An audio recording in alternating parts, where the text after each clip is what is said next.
30 जनवरी 1948 शाम के 5:17 दिल्ली का बिरला हाउस।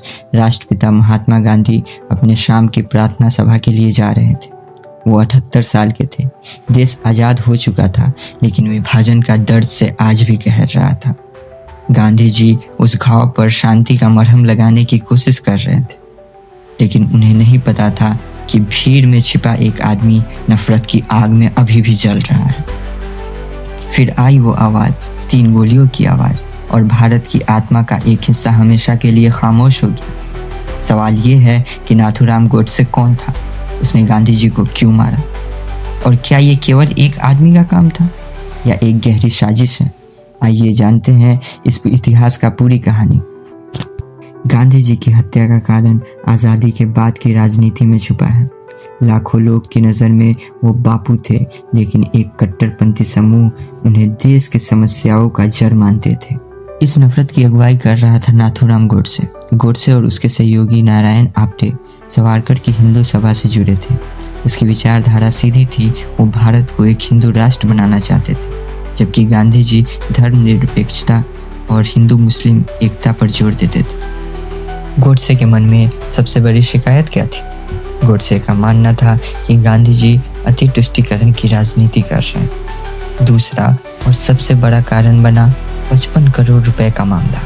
विभाजन के बाद भारत को पाकिस्तान को 55 करोड़ रुपए देने थे, लेकिन कश्मीर युद्ध के कारण भारत सरकार हिचकिचा रही थी। गांधी जी ने इस भुगतान को सुनिश्चित करने के लिए उपवास शुरू कर दिया, और यही कट्टरपंथियों को लगा कि गांधी जी देश के खिलाफ जाकर पाकिस्तानियों के हित में बोल रहे हैं। गोडसे ने अपने बयान में इसे ही गांधी को मारने का मुख्य कारण बताया। गांधी जी को मारने की ये पहली कोशिश नहीं थी, लेकिन इस बार साजिश गहरी थी। इस साजिश में गोडसे और आप्टे के अलावा दिवंगर बर्गे, विष्णु करकरे, मदन लाल पहवा और गोपाल गोडसे जैसे 6 अन्य लोग शामिल थे। पूरी प्लानिंग लगभग 1 साल पहले से चल रही थी। 20 जनवरी 1948 ये साजिश के पहले कोशिश का दिन था। प्लान ये था कि बिरला हाउस के प्रार्थना सभा में मदन बम से विस्फोट करेगा। इस भगदड़ का फायदा उठाकर दिगंबर बरगरे और अन्य लोग गांधी जी को गोली मार देंगे।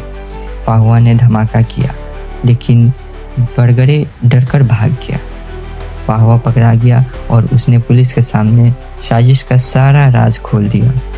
गोडसे और आप्टे समझ गए थे उसका सारा पर्दाफाश हो गया है, लेकिन इसके बावजूद वे रुके नहीं।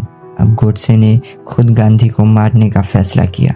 30 जनवरी की दोपहर गांधी जी सरदार वल्लभ भाई पटेल के साथ जरूरी मीटिंग कर रहे थे। मीटिंग 10 मिनट लेट से खत्म हुई।